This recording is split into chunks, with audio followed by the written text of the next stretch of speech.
লোকেরা আমাকে মুফাসসির কোরআন বলে, আমি তো জানি আমি কি, আমি মুফাসসির কোরআনের যোগ্য নই, আমি কোরআনের তালিবে ইলম, কোরআনের ছাত্র।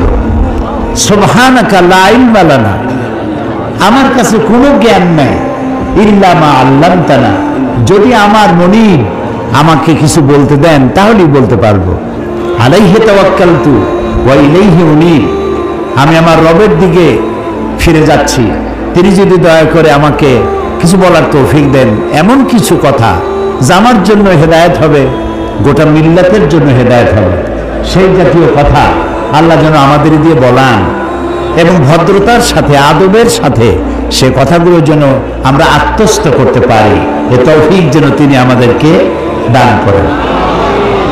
তো আমি আগে একটা ভূমিকা দিয়ে নিই, তারপরে তাফসীর করবো ইনশাআল্লাহ।